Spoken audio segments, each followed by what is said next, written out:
기린만입니다. 여기는 김포 한강 신도시 골드라인을 타고 구례역에 왔습니다. 예미지 아파트도 보이고요, 이마트도 보입니다. 자, 구례역 상권 중심 상업지역이 김포 한강 신도시에서 가장 유명한 상권입니다. 가장 큰 상권인데 주변에 딱 봐도 상권이 굉장히 큽니다. 김포 한강 신도시에서 유명한 구례 중심 상업지역. 김구라 씨가, 제가 김구라 씨하고 유튜브를 하잖아요. 그 유튜브에서 김구라 씨가, 김구라 경제연구소죠. 김구라 씨가 구례동 상권이 좋다는데 한번 가보는 게 어떻겠냐 라고 해서 제가 전격 출동했습니다.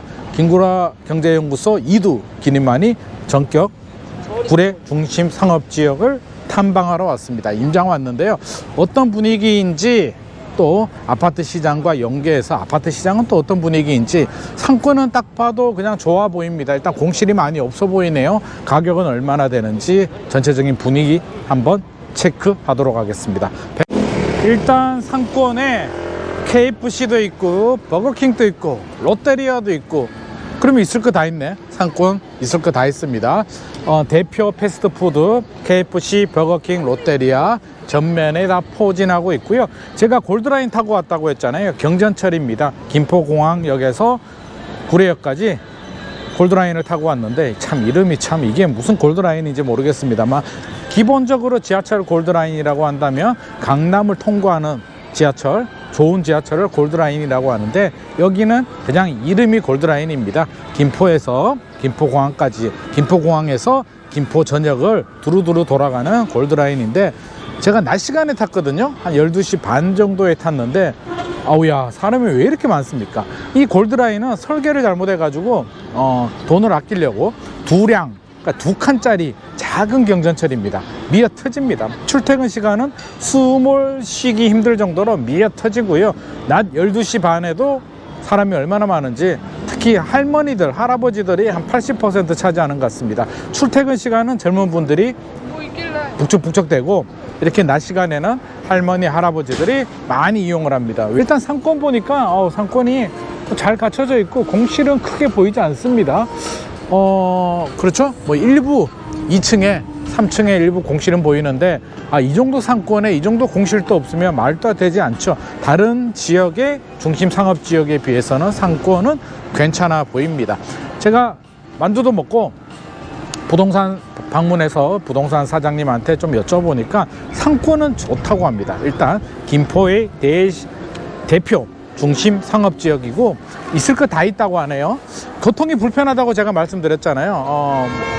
두량짜리 골드라인, 그나마 그거라도 있는 게 어디냐라고 말씀하시는데, 교통이 불편하다 보니까 상권에는 득이 된다고 합니다. 야, 이게 양날의 칼이죠. 모든 게 다 좋을 순 없잖아요. 그러니까 아파트 주거 하시는 분들 입장에서 본다면 교통이 불편한 점이 단점이 될 수는 있는데, 상가 입장에서 본다면 이게 항아리 상권이죠.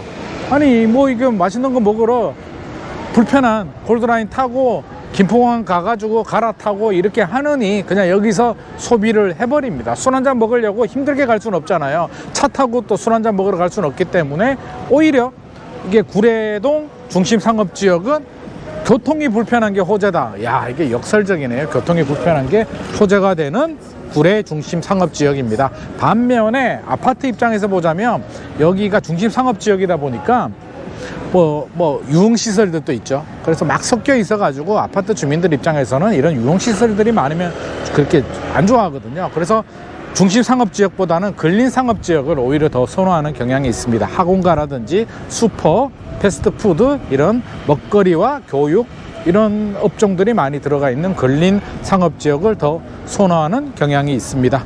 임대료 제가 물어보니까 1층 메인 스트리트 중심으로 한 250만 원에서 300만 원 정도, 메인 스트리트는 300만 원 이하는 찾아보기 좀 어렵다고 하고요. 살짝 입지가 떨어지게 되면 이제 250만 원 정도, 1층에 12평에서 15평 정도가 보증금 3천에서 한 5천만 원 정도에 250에서 300만 원, 메인 스트리트는 300만 원 이상이 된다고 하는데, 이게 뭐 비싸다 안 비싸다 뭐 이렇게 뭐 이야기를 할 수는 있는데, 일단 다른 지역과 비교해 보게 되면, 여기서 이제 비교하는 지역이 파주, 야당동, 청라, 이렇게 비교 분석을 좀 할 수가 있는데, 그들 지역은 메인 스트리트가 350만 원에서 400만 원 정도 하고 있기 때문에 파주 운정의 야당동이나 또 청라에 비해서는 상대적으로 좀 저렴하다 라고 볼 수도 있습니다. 물론 상대적인 비교고요. 수익률이 어마어마하게 잘 나오진 않습니다. 상가 임대인들, 그러니까 상가 주인들이죠. 상가 주인들은 좀 비싸게 받고 싶겠지. 그러니까 한 300만 원 받으면 한 10억 정도에 팔고 싶은데, 그러니까 수익률 3%, 3.5%에 팔고 싶은데, 사려는 분들은 그렇진 않잖아요. 좀 더 저렴한 가격에 수익률 4.5% 정도에 팔고 싶기 때문에 공실은 적은데 뭐 매매 거래는 아주 활발한 것 같지는 않습니다. 그럼에도 불구하고 중심 상업 지역이고 있을 거 다 있고, 여기 보니까 뭐 노래방도 있고 다 있네요. 그래서 공실이 적고 핵심 지역 항아리 상권이기 때문에 상가 투자하신다면 구례 중심 상업 지역 괜찮고요.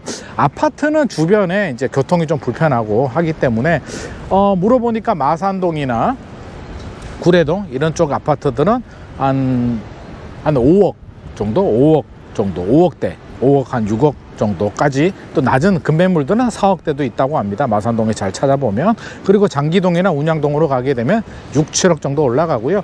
김포에서 이제 가장 잘 나가는 랜드마크라고 하기는 좀 그렇습니다만, 고가 아파트가 걸포자이가 전용 84가 10억을 찍었다가 지금은 좀 내려왔다고 하는데, 신축 아파트, 고층 아파트 위주로 그 일부 아파트들이 이제 그렇게 신고가가 나오기도 했는데, 최근에 전체적인 분위기는 아파트 시장은 아직 서울 열기에 비해서 주춤, 아직까지 그렇게 활성화되지 않는 상황이고요. 상권은 이렇게 보시다시피 장사는 잘 된다. 수익률은 4.5% 정도면 팔 수는 있는데, 주인들은 3.5%, 3%에서 팔고 싶어 하기 때문에 매매는 그렇다. 하지만 공실은 상대적으로 적고 장사는 잘 된다. 역시 중심 상업지역답습니다. 자, 이게 교통이 불편한 게 상권에 도움이 된다는 오늘 재미있는 이야기를 전해드립니다. 던킨 도너츠도 있네요. 제가 몇 년 전에 한 2, 3년 정도 이쪽에 김포시에 강연을 했거든요. 시민들을 상대로 강연을 했는데, 강연장 주민센터가 이렇게 구례동에 있었습니다. 그래서 낯익고 예전에 왔던 기억이 납니다. 던킨 도너츠도 사 먹고 했던 기억이 나는데, 마산동 같은 경우 김포 한강 신도시가 개발이 될 때 2012년, 13년으로 기억을 하는데, 전용 84 아파트들이 마산동에 미분양이 났었는데요. 분양가가 3억 초반대였는데, 그때 모 전문가로 활동하시는, 부동산 전문가로 활동하시는 분들이 밀어내기 분양을, 마케팅을 좀 많이 했습니다. 내가 책임질게. 그러니까 계약금이 3천만 원이니까 1억 있는 분한테 세 채씩 이렇게 막 팔아버린 겁니다. 내가 팔아줄게. 무조건 피부터 1억 투자하면 1억 벌 수 있어 라고 했는데, 경기가 침체되고 부동산 시장이 죽으면서 안 팔리죠. 그래서 그 당시에 난리가 났고, 입주할 때 돈이 없는데 어떻게 잔금을 칩니까? 한 채도 아니고 세 채나 투자해가지고. 그래서 마이너스 프리미엄 계약금 포기하고, 그러니까 3억이면은 2억 7천에 판 거죠. 3천만 원 손해보고 파신 분들이 있는데, 최근에 시세 확인하니까 역시 그 당시에 3억 초반이었는데 지금 또 5억 넘지 않는다고 하니까, 인플레이션이나 수도권, 서울 다른 지역들 상승에 비하면 역시 상승폭이 크지 않았습니다. 그 전문가 나쁜 사람이죠. 지금은 활동하지 않은데, 투자를 할 때는 반드시 본인의 투자 원칙을 지켜야 될 것 같고요. 전문가가 아무리 좋다고 해서, 책임진다고 해서, 뭐 보증서를 써준다고 해서 그거 다 믿을 수는 없기 때문에 그런 거 믿지 마시고, 투자를 하더라도 본인이 전문가 의견을 듣더라도 본인이 반드시 중심을 잡고 계약을 해야 될 것 같고, 절대 욕심내지 말고, 아무리 탐나더라도 세 채씩 이렇게 욕심에 눈이 멀어서 투자하면 안 되고요. 하더라도 한 채 정도 하시는 게 좋습니다. 그래서 욕심에 눈이 멀지 말자라는 교훈을 전해드리면서 오늘 임장 마무리하도록 하겠습니다. 자, 오늘 구례동 중심 상업지역 이렇게 쭉 둘러보고 있는데요. 역시 1층에는 공실이었고 2, 3층에 간헐적으로 이제 공실이 눈에 보이는데, 이 정도면 규모가 굉장히 큰데요. 이 정도면 굉장히 상권 입장에서는 선방하고 있다. 항아리 상권 교통이 불편한 게 장점이 된다라는 말씀 전해드리면서 마무리하도록 하겠습니다. 오늘의 내용이 도움이 되셨다면 좋아요와 구독 부탁드립니다.